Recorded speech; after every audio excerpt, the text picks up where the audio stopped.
자, 오늘은 출애굽기 11장 드디어 이제 마지막 열 번째의 재앙을 향해서 나아가죠. 이 열 번째 재앙은 이 섹션에서 가장 중요한 가장 비중이 높은 사건일 뿐만 아니라 이 책 전반부에서도 두 장에 걸쳐서 기록이 되어져 있어요. 그럴 만큼 가장 핵심적인 사건이에요. 그동안에 9가지의 재앙이 있었음에도 불구하고 바로는 하나님의 명령을 거절했어요. 결국은 그의 완악함을 끝까지 버리지 못했습니다.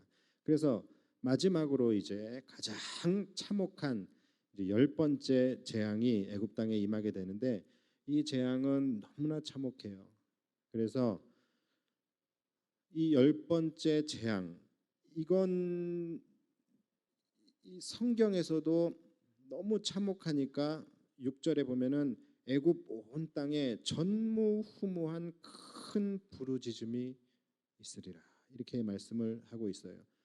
마지막 열 번째 재앙이 뭐죠? 바로 장자의 죽음이에요. 장자의 죽음. 자, 여러분 애굽에 있는 모든 살아있는 것들 사람부터 시작해서 가축들 아무튼 모든 살아있는 것에 첫째 되는 처음 난 것은 다 죽임을 당하게 되는 재앙이 이 장자의 죽음입니다. 그러니까 내가 아무리 지금 건강하고 내가 아무리 잘 살고 있고 내가 아무리 성공한 삶을 살았다 할지라도 내가 첫째면 나는 죽임을 당하게 되는 거예요. 여러분 한 집안에서 장자 첫째라고 하는 것은 상당히 큰 의미가 있습니다. 첫째는요 날 때부터 특별합니다. 그렇죠? 여러분 첫째 낳으셨을 때의 기억을 한번 떠올려 보세요. 정말로 특별해요. 정말로 가장 감격스럽고 또 가장 신비롭고 신기하고 또 감사하고 또 경이롭고 그리고 또 너무너무 사랑스럽고 그렇습니다. 그렇죠? 이 첫째의 특별함이에요. 이 첫째의 특별함은 그 날때에서 끝나는 것이 아니라 계속 됩니다. 둘째가 나도 첫째가 특별해요. 희한하죠? 이 그래서 아마 첫 아이에게 기대가 클 수밖에 없는 것 같아요. 둘째가 나도 사실은 첫째에게 거는 기대가 더 큽니다. 셋째까지는 제가 잘 모르겠어요. 셋째까지는 제가 안 나봐서 모르겠는데 셋째는 둘 중에 하나라 그러죠. 셋째를 낳게 되는 경우는 둘 중에 하나래요. 계획하지 않았는데 실수로 이렇게 낳게 된. 그리고 혹시 계획을 했다고 한다면 청약 때문에 야, 아빠가 집이 없으니까 네가 좀 나와줘야겠다 해서 이제 셋째를 그렇게 계획하는 경우가 있다고 하죠. 참 우스갯소리지만 참 씁쓸하죠. 이 현실이. 넷째는 더 하다 그러죠. 넷째는 이 남편들이 애 낳는 거 보러 오지도 않는다 그래요. 그게 남편들이 이 가고 싶지 않아서가 아니라 남편은 가고 싶은데 아내가 지금 한가롭게 애 낳는 거 보고 있을 그럴 시간이 있냐? 4명이나 키우려면 빨리 나가서 한 푼이라도 벌어라. 그래서 나가서 돈 벌어야 된다 그래요. 다섯째가 이제 되면은 모든 것을 이제 초월한다 그래요. 그래서 애가 낳는 그 시점도 의사보다 더 잘 안 돼요. 그래서 그냥 본인이 애가 날 때가 되면은 본인이 주섬주섬 짐 싸가지고 나가면서 남편한테 나 애 낳고 올게 하면서 나간다 그래요. 그러면은 남편은 누워서 TV 보고 있다가 아유 벌써 그렇게 됐나? 잘 낳고 와 그런다고 합니다. 그만큼 그만큼 옛날에는 막 8명, 9명 막 이렇게도 나왔어요. 그렇죠? 그런데 요즘에는 사실은 하나조차도 안 낳는 그런 집들이 많이 있다고 하죠. 근데 많이 아이를 낳는 것은 분명한 하나님의 복입니다. 그래서 여러분들 자녀들 지금은 이미 끝났지만 여러분들 자녀 때에서는 좀 많이 나을 수 있도록 그렇게 여러분들이 잘 가르치시면 좋을 것 같아요. 생육하고 번성하는 것이 하나님의 뜻이잖아요. 옛날에는 정말 많이 생육하고 번성했던 것 같아요. 전에 교회에서 그 세가족 할머니가 오셨는데 이름이 딸막이었어. 딸막이 김딸막 할머니. 그래서 그분이 아홉째래요. 아홉째인데 9명이 딸만 난 거예요. 그래서 딸막 이름을 김딸막으로 그렇게 왜 애들 갖고 이렇게 장난을 치는지 모르겠어요. 예. 옛날엔 또 근데 그런 이름이 많이 있었잖아요, 그렇죠? 예. 근데 어쨌든 이렇게 쭉 뒤로 이제 아이를 아무리 많이 낳아도 10명을 낳더라도 항상 첫째가 특별해요. 항상 첫째는 특별합니다. 예. 저희도 이제 둘째가 있어요. 아니, 둘째가 있지요. 둘째가 그 에스더라고 있는데 그 여러분들이 보실 때는 제가 딸바보 같이 딸만 이뻐하고 막 이렇게 그 딸만 막 사랑하는 것 같지만 또 그렇지 않아요. 첫째에게 그 주는 그 마음의 무게는 완전히 달라요. 둘째랑은 다릅니다. 그만큼 이 첫째는 특별한 존재입니다. 장자, 굉장히 귀하고 소중한 존재예요. 그런데 각 집집마다 이 장자들이 다 죽어나가는 거예요. 여러분들이 한번 애굽 사람이라고 생각을 해보세요. 어떻겠어요? 기가 막힐 노릇이죠. 그러니까 온 애굽 땅에 정말로 하늘이 무너지는 것 같은 그런 슬픔과 괴로움이 있었던 거예요. 애굽 온 땅에 전무후무한 큰 부르짖음이 있었다. 그래서 이 재앙은 너무 끔찍한 재앙이기 때문에 하나님도 이번에는 바로에게 기회를 주십니다. 그래서 마지막 기회다. 그러니까 내 백성을 보내라. 이번에도 네가 내 명령을 듣지 않으면 이번에는 내가 직접 내려갈 거야. 내가 직접 친히 내려가면 무슨 일이 일어날지 말 안 해도 알겠지. 내가 너희 애굽 땅에 있는 모든 처음 난 것들은 다 죽일 거야. 이렇게 말씀을 하셨어요. 너희 자녀뿐만이 아니라 가축들까지도. 이 최후 통첩이죠. 그런데 바로는 어리석게도 그 마음이 완악하여 하나님의 마지막 최후 통첩을 그가 거부해 버리게 되죠. 자, 여러분 우리는 여기서 한 가지를 좀 생각해 볼 필요가 있습니다.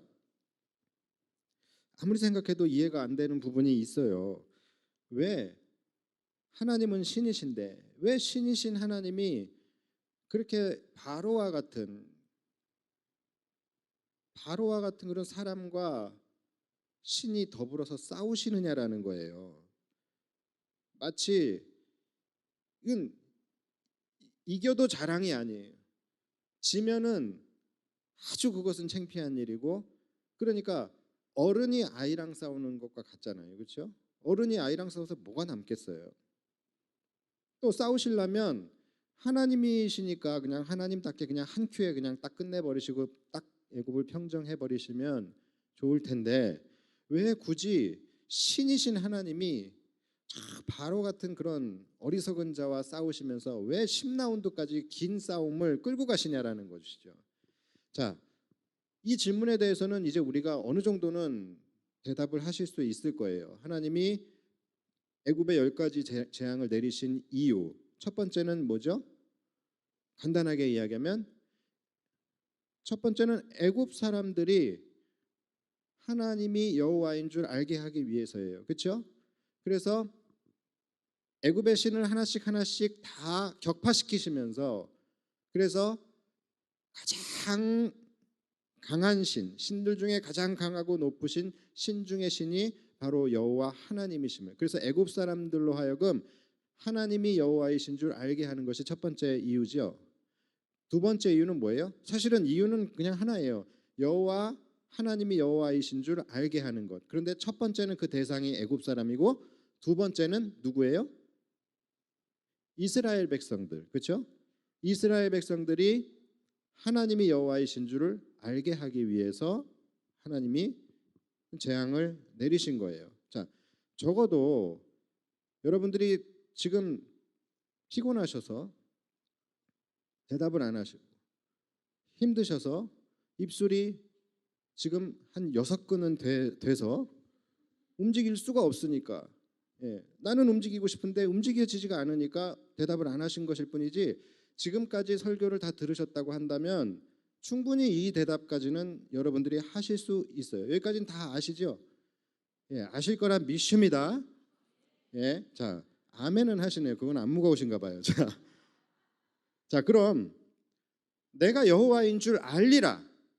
즉 내가 하나님이 여호와인 줄 안다. 이게 무슨 말이냐라는 거예요.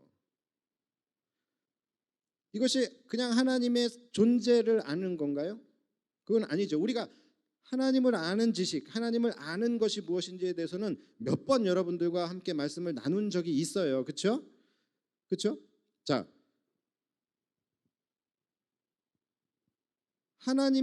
우리가 하나님을 안다라는 것은 그냥 하나님의 살아계신 걸 안다, 하나님의 존재를 안다, 이것이 아니라 하나님의 속성을 아는 거예요. 그러니까 하나님의 전능하심, 하나님이 온 세계 만물의 주권자시고 통치자시라는 것을 아는 거예요.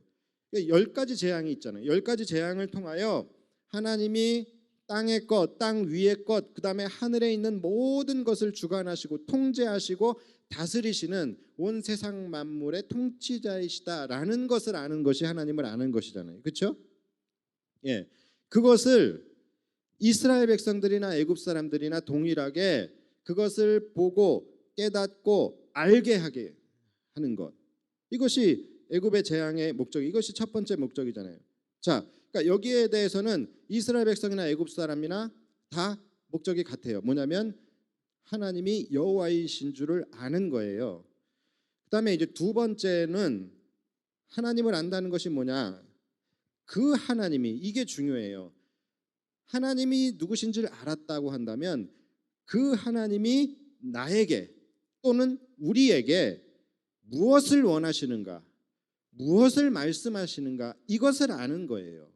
그러니까 하나님을 안다는 것은 하나님의 속성을 아는 것, 첫 번째. 그리고 두 번째는 그 하나님이 나에게 또는 우리에게 또는 우리 교회 또는 우리 민족에게 무엇을 말씀하시고자 하느냐, 무엇을 원하시느냐, 이것이 두 번째. 이것을 아는 것이 하나님을 아는 거예요. 그러니까 여기에 대해서는 애굽과 이스라엘이 답이 다를 수가 있겠죠. 그렇죠? 답이 다르겠죠. 하나님이 이것을 통해서 애굽에게 원하시는 것은 뭐예요? 내 백성을 보내라는 거예요.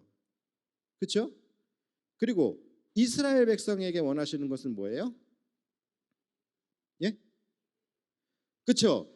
예배인데, 자, 예배인데 이스라엘 백성에게 그걸 구체적으로 말씀을 드리자면 바로 그들에게 하나님보다 더 귀한 것은 없다라는 것을 알게 하는 거예요. 그러니까 너희에게 여호와와 같은 분이 없는 줄 알리라.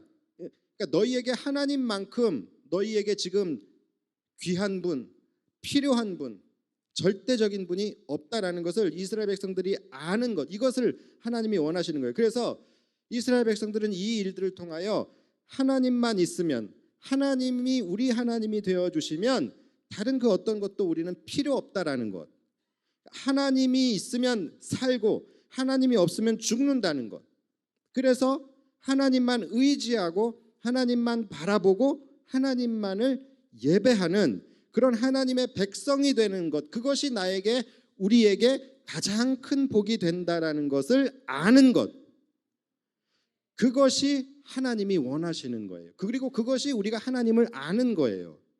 자, 여러분, 지금 들으신 것처럼 온통 하나님이 들어가는 거예요. 그들의 인생에 온통 처음부터 끝까지 하나님이 들어가는 거예요. 하나님이 모든 이유가 되시고 하나님이 모든 결과가 되시고 나의 모든 전부가 하나님이 되시는 거예요. 그래서 하나님으로 시작해서 하나님으로 끝나는 것, 그것이 하나님이 원하시는 것입니다. 나의 생각과 나의 말과 나의 행동과 나의 개념, 관념, 모든 것들이 하나님으로 시작해서 하나님으로 끝나는 거. 이거 굉장히 중요한 말씀이에요. 여러분 이거 꼭 기억하셔야 돼요. 그래서 하나님으로 시작해서 하나님으로 끝나는 것. 그래서 하나님이 그들의 모든 것이 되어 버리는 것. 자, 이것이 하나님이 이스라엘 백성들에게 원하시는 것이고 또 하나님이 이스라엘 백성들을 출애굽시키는 목적이에요. 출애굽의 목적은 그게 아니라 예배 아닌가요? 말씀하셨잖아요. 예배 아닌가요? 맞아요. 예배예요. 그래서 제가 지금 말씀드리는 것이 바로 예배의 본질을 지금 말씀드리는 거예요. 여러분, 예배라는 것은 그냥 우리가 그냥 이 행위로만 하는 의식이 아니잖아요. 그냥 행하기만 하는 그런 의식이 아니잖아요. 예배는 뭐예요? 우리가 인격을 드리는 거예요. 인격적으로 드리는 것이 예배예요. 자, 그렇기 때문에 우리가 예배를 그냥 행위적인 것만으로 하는 것이 아니라 내 인격으로 예배를 하기 위해서는 내 예배의 대상이 누구인지를 분명하게 이해하고 알아야 되는 것이죠. 그렇죠? 그래야지만 예배를 할 수 있는 거예요. 그 예배의 대상을 우리가 분명하게 알아야지만 예배를 내가 해야 한다라는 동기가 내 안에 생길 수 있는 것이죠. 그러니까 하나님을 아는 것, 하나님이 여호와인 줄 아는 것, 그것은 하나님이 온 천하 만물의 주인이시고 다스리시고 통치하시는 분이시다라는 것을 아는 것. 그래서 그렇기 때문에 두 번째, 우리는 하나님이 없으면 안 된다. 우리는 하나님만큼 하나님보다 더 귀한 것이 없음을 깨닫고 하나님만 있으면 된다. 하나님이 없으면 죽는다. 하나님이 있으면 산다. 그런 마음으로 하나님만 오직 의지하고 하나님만 바라고 하나님만을 예배하는, 즉 하나님으로 시작해서 하나님으로 끝나는 것. 이것이 바로 하나님을 아는 것이고 하나님을 예배하는 것이에요. 자, 그냥 하라고 하니까 맹목적으로 하는 그런 영혼 없이 드리는 형식만 있는 예배를 드린다거나 또는 애굽의 10가지 재앙을 보면서 하나님에 대한 두려움이 먼저 생기는 거예요. 그래서 하나님이 두려워서 그 두려움에 의한 위력으로 내가 예배를 강제로 드려지게 되는 것, 이런 예배가 아니라는 거예요. 이것은 예배가 아니라는 거예요. 여러분, 우리가 지금 드리고 있는 예배가 어떤 예배인지 잘 생각을 해보셔야 돼요. 우리가 정말로 영혼이 없는 그냥 시간에 맞춰서 와서 앉아있다가 가는 형식만 있는 예배가 아닌지, 혹은 우리가 예배를 드리는데 내가 정말로 하나님에 대한 이해가 확실해서 그 하나님께 저절로 자발적으로 예배하지 않을 수 없기 때문에 나와서 드리는 예배가 아니라 그냥 내가 예배 안 드리면 뭔가 나에게 하나님의 진노가, 하나님의 심판이 있을 것 같은 그 두려움에 의해서 내가 이 자리에 나와서 하나님을 예배하고 있는 것은 아닌지 잘 생각해 보셔야 돼요. 만약에 그렇다고 한다면 물론 하나님은 두려워해야 할 뿐이지만 그것 때문에 하나님을 예배하는 것은 예배가 아니라는 거예요. 우리가 하나님을 예배하는 것은 우리의 인격으로 하나님을 인정하고 하나님이 어떤 분인지 인정하고, 그렇기 때문에 나는 하나님이 아니면 안 되기 때문에 내 인생에 하나님보다 더 귀한 분은 없고 여호와와 같은 분이 없다라는 것을 내가 인정하고 고백하기 때문에 자발적으로 내가 그 하나님을 경배하기 위해서 하나님을 예배하는 것, 이러한 예배가 되어져야 된다라는 것이죠. 이것이 진정한 예배인 거예요. 그래서 그런 자들로 이스라엘 백성들을 만드시기 위해서 하나님이 애굽과 더불어서 그렇게 긴 싸움을 하신 거예요. 이스라엘 백성들에게 하나님이 어떤 분인지, 너희가 왜 예배해야 하는지에 대해서 이들이 인격으로 받아들이고 그것을 인격으로 예배 동기가 생길 수 있도록 하나님은 10번이나 그것을 반복해서 이들에게 가르치신 거예요. 심어주신 거예요. 그러니까 이 애굽 재앙의 궁극적인 목적은 이스라엘 사람이나 애굽 사람이나 똑같이 뭡니까? 그들을 향하신 하나님의 뜻을 알게 하는데 목적이 있는 거예요.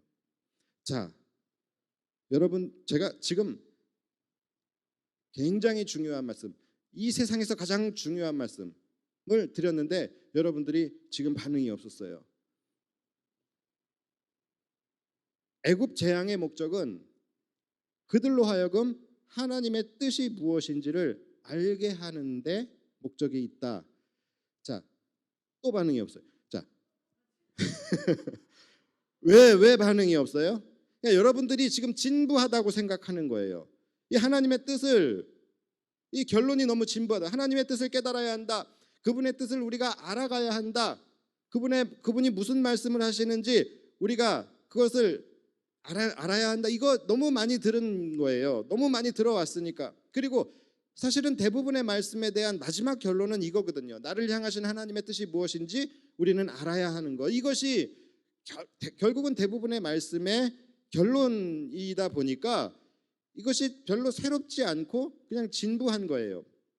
자, 그런데 여러분, 그렇게 진부하다고 생각될 정도로 우리에게 익숙하고 또 우리가 잘 알고 있다고 한다면 지금 우리의 삶이 그런 삶이 되어야 되잖아요. 그렇죠? 하나님의 뜻을 온전히 아는 것, 나를 향한 하나님의 뜻을 온전히 알고 그것을 행하는 삶, 이것이 이미 우리에게는 우리의 삶이 그렇게 사라지고 있어야 되는 거예요. 그래야지 이것이 진부한 것이 되는 거예요. 여러분들의 생각이, 여러분들의 말이, 여러분들의 행동이, 여러분들의 관념이 다 하나님으로 시작해서 하나님으로 끝나는 삶, 그런 삶이 이미 되어 있어야 되는데 솔직히 우리는 그렇지 않잖아요. 그럼 뭡니까? 그 진부함마저도 아직 나는 분명하고 온전하게 깨닫지 못하고 있다라는 거예요. 그 진부하다라고 생각되는 그러한 삶을 나는 아직 살아내지 못하고 있다라는 결론이 나오는 거예요. 그러니까 왜 하나님 거기서 그거 하나 깨닫게 하시려고, 그래도 명색이 하나님인데 모양 빠지게 바로랑 더불어서 이렇게 십차전까지 치르시면서 재앙을 반복하시느냐? 왜 그런 거겠어요? 그 이유는 한두 번으로는 그들이 변하지 않아요. 한두 번으로는요, 사람이 변하지 않기 때문이에요. 한두 번으로 이스라엘 백성들이 하나님을 인정하고 하나님만을 바라보는 그런 하나님의 백성으로 새롭게 되어진다? 이건 불가능한 일입니다. 여러분, 사람의 의식이 전환이 되어진다라는 것, 이것은요 굉장히 어려운 일입니다. 이거는 거의 불가능할 정도로 어려운 일이에요. 그래서 세상 사람들은 이미 사람은 변하지 않는다라고 결론 내렸잖아요. 그만큼 사람은 여러분 변하지 않아요. 그 사람의 의식의 전환이 일어난다라는 것, 이것은 보통 어려운 것이 아니에요. 그렇기 때문에 10번이나 똑같은 메시지를 주시면서 이스라엘 백성들을 이 애굽의 노예의 사고를 가지고 있는 이 이스라엘 백성들을 하나님의 백성으로 바꾸시는 작업을 하신 거예요.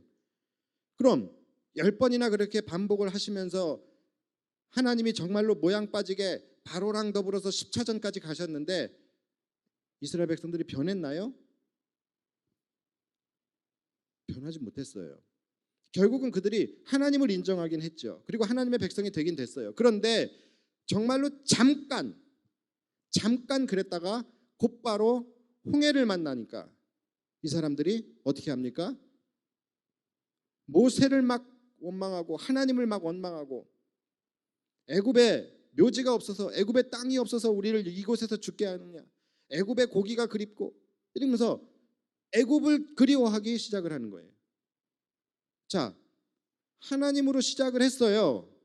출애굽이라는 것을 멋지게 하나님으로 시작을 했는데 하나님으로 끝난 게 아니라 애굽으로 끝나버리는 거예요. 변하지 않는다니까요.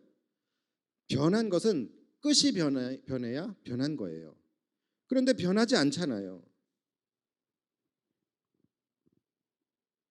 너무나 이 사람의 의식이 전환된다는 거 쉽지가 않습니다. 그래서 여러분, 우리는 쉽게 바뀌지 않아요. 오죽하면 하나님이 극약 처방으로 우리를 바꾸시기 위해서 내리신 극약 처방이 뭡니까? 예수 그리스도예요. 예수 그리스도, 사랑하는 독생자 아들을 십자가에 죽이심으로, 그래서 우리를 바꾸신 거예요.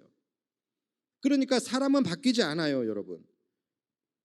바로도 마찬가지잖아요. 분명히 이 10번이라는 재앙을 통해서 그는 하나님이 누구신지를 분명히 알게 됐어요. 그리고 자신을 향한 하나님의 뜻이 무엇인지, 뭡니까? 내 백성 보내라는 것이잖아요. 이것을 그도 깨달았어요. 그래서 실제로 보냈잖아요. 그러니까 시작은 잘한 거예요. 시작은 잘했는데 보내자마자 어떻게 합니까?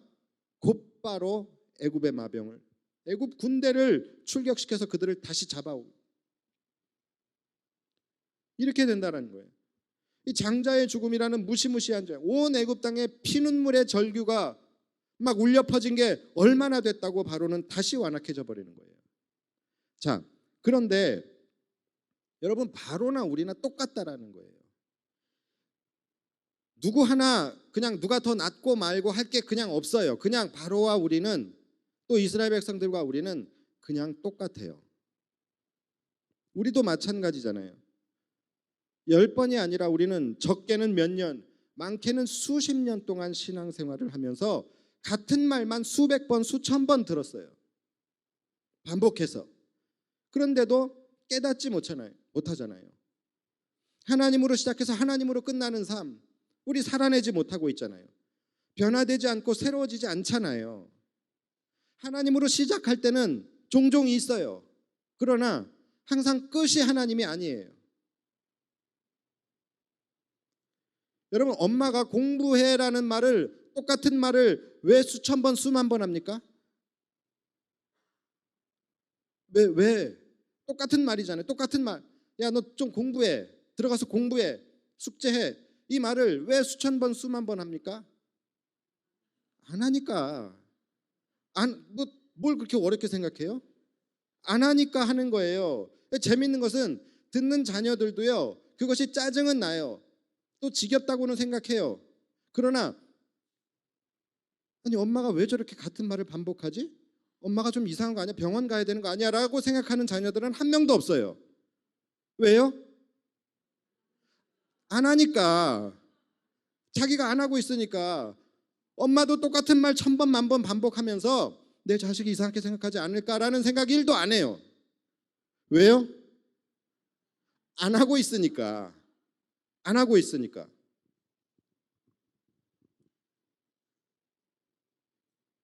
마찬가지예요. 우리도. 여러분들도 수십 년 동안 똑같은 설교를 얼마나 많이 들었습니까? 똑같은 설교를 들어도 들을 때마다 새롭고 아침마다 새롭고. 왜 그런 거예요?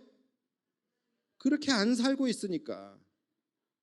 그러니까 목사인 저도요, 똑같은 설교를 100번, 1000번 반복해도 전혀 부담이 없어요. 왜냐하면 할 때마다 여러분들이 새롭게 들어주시니까. 왜 그런 거예요, 이게 다? 제가 이 말씀을 드리는 이유는, 그러니까 여러분 좀 잘 사셔서 목사의 설교가 진부하게 들려야 되고 설교가 지겨워지고 그렇게 생각되어야 됩니다를 말씀드리는 게 아니에요. 그런 일은 일어나지 않아요. 우리는 이럴 수밖에 없는 존재예요. 여러분들이 목사님이 왜 저렇게 설교를 계속 똑같은 얘기를 반복하고 있지? 만약에 그런 생각을 하시는 분이 있다고 한다면 그 이유는 딱 한 가지예요. 교만하기 때문에 그런 거예요. 본인이 그렇게 살지 못하고 있으면서 그냥 교만하기 때문에. 정말로 내가 그렇게 살기 때문에 왜 저렇게 반복을 할까라는 생각이 드는 그런 순간은요, 죽은 이후에 천국에서나 있을 수 있는 일이에요. 죄성을 가지고 있는 우리들은 절대로 그런 일은 이 땅에서 일어나지 않아요. 그렇기 때문에 여러분, 우리는 그만큼 연약한 존재이고 수백 번, 1000번, 10,000번을 들어야만 하는 존재이고, 그래서 우리가 큐티도 필요한 것이고 말씀에 대한 사모함도 반드시 필요한 거예요. 이스라엘 백성들에게 10가지 재앙은 하나하나가 엄청난 쇼크예요. 엄청난 충격이었을 거예요. 근데 이러한 쇼크 요법을 10번이나, 그것도 연타로 그렇게 하나님이 보여주시고 난 다음에야 간신히 하나님의 백성으로, 그것도 모양만 갖춰서 출애굽을 시키신 거예요. 그런데 그것마저도 얼마 가지 못했잖아요. 그런데 하물며 우리들이 하물며 우리들이 하나님의 백성으로 살아간다라는 것이 여러분 쉬우십니까? 쉬울 것 같습니까? 하나님이 나의 전부라는 것을 날마다 의식하면서 날마다 고백하면서 시작도 하나님, 끝도 하나님으로 그렇게 살아간다라는 것, 이게 얼마나 어려운 일인지 몰라요. 여러분 신앙생활 쉽다고 하는 거 저는 반대일세. 아니, 반대입니다. 저 반대예요, 반대. 신앙생활은 결코 쉽지 않아요. 쉽게 생각하시면 안 됩니다. 제가 실제적인 말씀을 드리는 거예요. 어려워요. 그런데 일주일에 한 번, 1시간 교회 나와서 예배드리고 말씀 듣고 그렇게 하면서 내 삶이 정말로 하나님이 나의 전부이심을, 하나님으로 시작해서 하나님으로 끝나는 삶이 사라지겠습니까? 절대로 그렇게 되지 않습니다. 그럴 일은 일어나지 않아요. 여러분들이 경험해 보셔서 더 잘 아실 거 아니에요. 일주일에 한 번 교회 나와서 한 번 1시간 예배 드리고 내 삶이 변화됩니까? 내가 새로워집니까?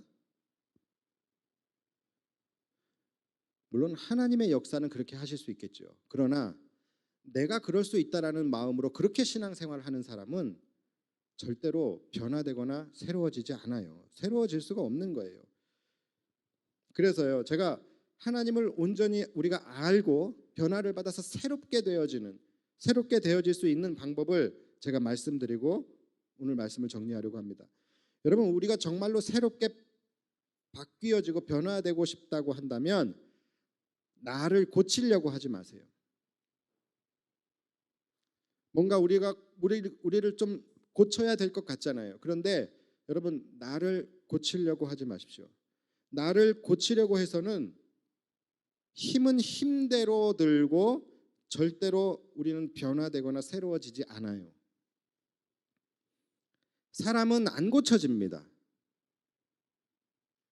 그러니까 고치려고 아무리 노력해도 힘만 힘대로 들고 고쳐지지는 않아요. 잠깐 고쳐질 수는 있지만 온전하게 고쳐지는 것은 아니에요. 여러분, 집을 새롭게 바꾸고 싶으면 리모델링하면 안 됩니다. 리모델링하면 안 돼요. 골치만 엄청 아파요. 돈은 돈대로 어떨 땐 더 들어가요. 해놓고 나도 별로 만족을 못합니다. 왜 그럴까요? 뼈대가 그대로예요. 뼈대가 그대로인데 겉모습만 바꿔봐야 나중에 똑같은 문제 또 나오게 돼요. 집을 새롭게 바꾸고 싶으면 방법은 하나예요. 뭡니까? 집을 허물고 다시 지어야 돼요. 완전히 무너뜨리고 다시 짓는 것이 훨씬 편해요. 일도 훨씬 쉬워요. 아유, 그걸 누가 모릅니까? 그렇게 하려면 돈이 많이 드니까 그렇죠. 맞아요. 그런데 여러분, 그래서 여러분의 결단이 필요한 거예요. 그래서 결단이 필요한 거예요. 어차피 리모델링 해도 돈은 그만큼 들어가고 어떨 땐 더 들어가요. 여러분, 내가 버리는 것이나 겉만 어떻게 잘 뭐 이렇게 고쳐가지고서 그렇게 하는 것이나 우리 리스크는 똑같아요. 나를 고치려고 하지 말고 나를 그냥 버리셔야 됩니다. 나를 그냥 깨트려 버리셔야 돼요. 허물어야 된다라는 거예요. 다들 변화되지 않는 이유가 이 결단을 하지 못해서 그런 거예요. 이 결단을 하지 못하니까 차선책으로 자꾸 나를 고치려고 하는 거예요. 부분적으로. 그래서 새로워지지 못하는 거예요. 집을 허물어야지 새롭게 지을 수 있는 것인데 이것을 허물고 무너뜨리지를 못하는 거예요. 무너뜨려야 할 것, 버려야 할 것들을 버리지 못하고 고쳐 쓰려고만 하면은 결국은 이도 저도 안 되게 되는 거예요. 여러분, 많이 버릴수록 새로워지고 또 여러분들이 과감하게 결단할수록 새로워질 수 있는 거예요. 우리도 똑같아요. 우리가 변화되지 못하고 새로워지지 못하는 이유는 자꾸 우리가 우리를 리모델링 하려고서 생각하니까 그런 거예요. 나의 옛 모습 그대로 내비두고 본질적인 죄성 이것을 그냥 그대로 놔두고 겉모습 몇 개만 변화를 주려고 하는 거예요. 왜요? 버리기 싫은 것들이, 나를 버린다라는 것은 굉장한 결단이 필요하거든요. 아까우니까 결단을 못 하는 거예요. 그러니까 힘은 힘대로 들고 결과는 결과대로 내 삶의 능력이 나타나지 않는 거예요. 여러분, 새로워지기 원하시면 지금의 나는 완전히 무너뜨려 버리셔야 돼요. 완전히 그냥 허물어 버리셔야 돼요. 그래야지만 새로워질 수 있는 거예요. 새롭다라는 건 말 자체가 그거잖아요. 고치는 게 아니에요. 그냥 무너뜨리고 다시 짓는 거예요. 그러니까 새롭게 된다라는 것은요, 여러분의 좋은 것 나쁜 것 다 버리시는 거예요. 나를 내려놓고 나를 부인한다, 나를 버린다. 이것은 좋은 것은 남겨놓고 나쁜 것만 버리는 것이 아니라 좋은 것이고 나쁜 것이고 그냥 싹 다 부인하시고 싹 다 그냥 무너뜨리시는 거예요. 완전히 부인하시는 거예요. 그리고 나쁜 것은 좋은 것으로 다시 만들고 좋은 것은 더 좋은 것으로 다시 만드는 거예요. 그래야지만 새로워질 수 있어요. 여러분, 바로가 10번의 재앙을 겪으면서도 완악함을 버리지 못했잖아요. 그렇죠? 완악함을 버리지 못했던 이유가 뭐예요? 이 10번의 강탈을 맞고도 변화되지 못한 이유는 바로 그가 경제적인 손실을 내려놓지 못한 거예요. 이스라엘 백성들이 그들에게는 엄청난 자산이었죠. 엄청난 생산력이었잖아요. 그러니까 이 경제적 이익을 그는 내려놓지 못한 거예요. 결국은 이 물질에 대한 집착, 이 물질에 대한 집착을 버리지 못했던 것이 그를 완악하게 했던 것입니다. 자, 여러분, 내가 변하고 내가 새로워지기 원한다면 제가 단도직입적으로 말씀드려서 여러분, 물질의 집착부터 버려야 합니다. 대부분 나를 버리지 못하는, 나를 허물지 못하는 이유는 바로 여기서 걸리는 거예요. 물질로부터 자유함이 있어야지만 나를 온전히 내려놓을 수 있어요. 이것은 저도 이런 말을 해야 하는 이 우리의 현실이 참 슬프지만 이것은 정답이에요. 우리가 물질로부터 자유할 수 있어야지만 우리는 새로워질 수 있습니다. 그걸 내가 버리지 않는 한 새로워질 수 없어요. 적어도 지금 이 시대는, 아니죠. 적어도 지금 이 시대는이 아니라 예전에도 그랬고 지금도 그러고 앞으로도 그럴 거예요. 이 시대는 내 삶의 모든 것이 하나님으로 시작해서 하나님으로 마침표를 찍는 그런 진정한 하나님의 백성이 되는 것을, 지금 그것을 가로막고 있는 1순위가 바로 물질이에요. 그건 여러분들도 인정하실 거예요. 결코 우리는 두 주인을 섬길 수 없습니다. 우리가 온전히 변화되고 우리가 새로운 삶, 새롭게 되어져 새로운 삶, 하나님의 백성이 되는 삶이 어떤 삶이라 그랬죠? 하나님이 온 천지 만물의 주관자시고 통치하시는 분이라는 것을 우리가 인정하는 것이고, 그리고 두 번째가 뭐였죠? 나는 하나님이 없으면 안 된다예요. 하나님이 있으면 살고 하나님이 없으면 난 죽는다. 그래서 나는 하나님만 바라고 하나님만 의지하고 하나님만 예배하는 그러한 삶을 살 때 나는 가장 복된 사람이 된다라는 것을 아는 것, 이것이잖아요. 그런데 물질에 대한 집착을 버리지 못하는 사람은 프로세스는 똑같은데 여기에 하나님 대신에 돈이 들어갈 뿐이에요. 똑같아요. 하나님이 온 땅의 주관자시고 통치자시다를 돈이 들어가는 거예요. 돈이 이 세상을 장악하고 있고 돈이 이 세상을 다스리고 통치하고 있다라고 생각을 하는 거예요. 그래서 나는 하나님이 없으면 안 되고 나는 하나님이 있으면 살고 하나님이 없으면 죽는다. 이게 돈이에요. 나는 돈이 없으면 안 되고 돈이 있으면 살고 돈이 없으면 죽는다. 그래서 나는 돈만 바라고 돈만 의지하고 돈만을 위해서 산다. 그래서 내 삶은 돈을 예배하는 삶이 되는 거예요. 돈을 섬기는 삶이 되는 거예요. 예배의 대상이 돈이 되는 거. 안타깝지만 이게 사실이라니까요. 물질의 집착을 버리지 못하는 사람은 결코 변화되거나 새로워질 수가 없는 거예요. 왜냐하면 우리를 변화시키는 능력, 그 동력은 돈이 아니라 하나님이거든요. 그런데 그 주인의 자리에 하나님이 아니라 돈이 있으면 나는 결코 변화될 수가 없는 거예요. 새롭게 될 수가 없다라는 거예요. 여러분, 예수 믿기 제일 힘든 사람이 몇 번 나왔죠. 시리즈로 나왔죠. 예수 믿기 제일 힘든 사람이 첫 번째는 누구예요? 자신이 똑똑하다고 생각하는 사람이 예수 믿기 굉장히 힘듭니다. 그리고 두 번째는 어떤 사람이죠? 고집 있는 사람들. 이 고집 있는 사람들이 예수 믿기가 굉장히 힘들어요.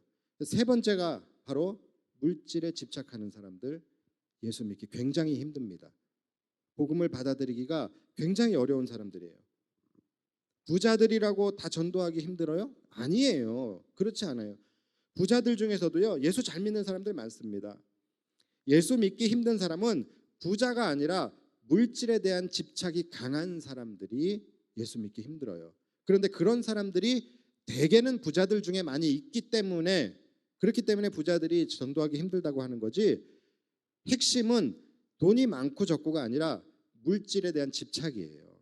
그래서 가난한 사람도요, 물질에 대한 집착이 막 강한 사람들은 예수 믿기 힘들어요. 성도들 중에서도요, 물질에 대한 집착이 많은 성도들은 10년, 20년, 수십 년 신앙생활을 해도 변화되거나 새로워지는 것이 굉장히 힘듭니다. 그래서 수십 년을 신앙생활을 해도 계속 그 자리에만 머무는 사람들을 보면은 물질에 대한 집착이 강한 사람들이 굉장히 많아요. 이 벽을 못 넘는 사람들이 굉장히 많아요. 여러분, 인간은 자기가 집착하는 것에 붙들리게 돼요. 자기가 집착하는 것을 섬기게 돼요. 성도들 중에서 믿음 떨어지는 사람들을 보면은 그 사람들에게 제일 먼저 나타나는 반응이 뭐냐면 하나님에 대하여 인색해지는 거예요. 집착하는 것이 어느새 내 주인이 되어져 버리는 거예요. 그러니까 기호와 집착은 분명하게 다른 거예요. 둘 다 좋아하는, 집착과 기호는 분명히 다. 기호는요, 내가 좋아하는 거예요. 내가 누리는 거예요. 그러나 집착은 내가 붙들리는 거예요. 내가 종이 되어져 버리는 거예요. 그리스도인은 돈을 좋아하면 안 된다? 말도 안 되는 소리예요. 그게 말이 된다 해도 여러분, 돈 안 좋아하는 사람이 어디 있어요? 솔직히 말해서. 그만큼 돈이 필요한 거니까 돈 안 좋아하는 사람 없어요. 저도 좋아해요. 그런데 그것을 누리는 것과 그것의 종이 되어져 버리는 것은 다른 거라는 거예요. 돈 좋아하시고 여러분 마음껏 누리세요. 그러나 누리는 것과 종이 되는 것은 다른 거예요. 누리셔야지 그것에 붙들려서 종이 되면 안 되는 거예요. 누리는 것은요, 내가 안 하면 그만인 거예요. 그걸 안 한다고서 내 삶이 좌지우지 되지 않아요. 그래서 내가 필요에 따라서 내가 누릴 수 있는 것도 더 좋은 가치가 있을 때에는 내가 얼마든지 양보할 수 있고 희생할 수 있고 포기할 수도 있어요. 그래서 내가 돈을 사랑하지만, 돈을 좋아하지만 이것을 내가 다스리고 있기 때문에 더 나은 가치인 하나님의 나라를 위해서는 내가 얼마든지 내가 자제하고 포기할 수 있다라는 거예요. 이것이 누리는 거예요. 그러나 집착은 그렇지 않아요. 집착은 그거 아니면 안 돼요. 그거 아니면 살 수 없어요. 그게 아니면 내 삶이 무너져 버리는 거예요. 이것이 내 삶을, 내 생명을 좌지우지하는 거예요. 더 나은 가치를 위해서 기꺼이 양보하고 포기하는 이런 거 없습니다. 왜요? 그에게 더 나은 가치는 존재하지 않기 때문에. 그에게 가장 높은 가치가 돈이기 때문에. 이 집착이에요. 그래서 돈을 위해서 예배도 포기하고 하나님도 포기하고 신앙도 포기하는 거예요. 여러분, 이런 집착이라는 것이 리모델링으로 고쳐질 수 있을 것 같습니까? 절대로 고쳐지지 않아요. 이것은 깨버리고 이것을 무너뜨리지 않고서는 고쳐지지 않는다라는 거예요. 방법은 하나예요. 나를 버려야 되는 거예요. 새로운 내가 만들어지기 위해서는 과감하게 나를 그냥 부인하고 버려야 되는 거예요. 생각해 보세요. 나는 돈을 누리는 사람인지 아니면 집착하는 사람인지 생각해 보시고, 내가 만약에 물질에 집착을 하는 사람이라고 한다면 방법이 없습니다. 나를 그냥 버리셔야 돼요. 과감하게 결단하시고 버리셔야 됩니다. 세상 말로도 그렇잖아요. 돈은 쫓는 것이 아니다. 돈은 집착하면 오히려 도망간다 그러잖아요. 그거 집착해서 좋은 거 하나도 없습니다. 여러분, 그냥 지금까지의 나를 그냥 부인하고 버리세요. 군대 가서 제일 먼저 하는 게 뭡니까? 사회의 나를 버리는 거예요. 그거 버리지 않으면 군생활 절대 못합니다. 그거 버리지 못하면 나는 군인으로서 새로워질 수가 없는 거예요. 그렇잖아요. 내가 제가 그 23살에 군대를 갔는데요. 딱 들어가니까는 최고 고참 말년 병장이 저보다 2살 아래예요. 사회에 저를 버리지 않고서는 기후가 틀려서 거기 못 있어요. 샤워장에서 바가지로 물 적셔서 제 등짝 때린 놈이 저보다 2살 아래예요. 근데 제가 사회에 나를 버리지 않고서는 그런 거를 어떻게 제가 그걸 견뎌냅니까? 나를 온전히 버려야지만 내가 그곳에서 낙오하지 않고 살아갈 수 있는 거예요. 버리는 척만 해서는 안 된다라는 거예요. 여러분들이 돈에 대한 집착, 그거 버리는 척만 해서는 안 되는 거예요. 그냥 나를 버려야 되는 거예요. 나를 완전히 깨트려야지만 내가 새로워질 수 있는 거예요. 새로운 하나님의 백성으로 거듭나. 여러분 이스라엘 백성들처럼 정말로 고센의 축복이 여러분들 가운데 부어지기를 원하십니까? 하나님이 늘 함께 하시며 여러분을 정말로 처음부터 끝까지 구름 기둥과 불 기둥으로 인도하시고 홍해를 열어주시고 축복의 땅 가나안을 예비해 두시는 그러한 축복이 여러분들의 삶 속에 임하기를 여러분들이 원하십니까? 그렇다고 한다면 여러분 버리셔야 돼요. 이전에 여러분들을 버리셔야 돼요. 어떤 여러분요? 애굽에서 400년 동안 살아오던 그 삶, 그 여러분들을 버리셔야 된다는 거예요. 완전히 버리고 하나님의 백성으로 거듭나지 않으면은 이 은혜를 여러분들은 누릴 수가 없게 되는 거예요. 애굽에서 그동안에 길들여졌던 것들이 얼마나 많았겠습니까? 우리도 마찬가지잖아요. 우리가 이러한 은혜를 받기 위해서는 이전에 있는 나는 그냥 다 버리셔야 되는 거예요. 그리고 하나님이 원하시는 새로운 하나님의 백성, 정말로 하나님으로 시작해서 하나님으로 끝날 수 있는, 날마다 하나님만을 고백하며 내 삶의 전부가 하나님이라고 고백할 수 있는, 그것을 날마다 의식하며 살아갈 수 있는 그러한 사람이 되는 것은 나를 버리지 않고서는 가능하지 않는 일이에요. 그래야지만 여러분들은 하나님으로 시작해서 하나님으로 끝나는 삶이 될 수 있는 것입니다. 하나님으로 시작해서 하나님으로 끝나는 삶이 되어야지만 나는 죽고 그리스도가 사는 삶이 되는 거예요. 하나님으로 시작해서 하나님으로 끝나는 삶이 되어야지만 나의 능력이 아닌 하나님의 능력으로 사는 삶이 되는 것입니다. 이러한 은혜가 여러분들에게 있기를 바랍니다. 간절히 바랍니다. 버리십시오. 버리셔야 돼요. 자, 이 시간 우리 함께 찬송합시다. 이 시간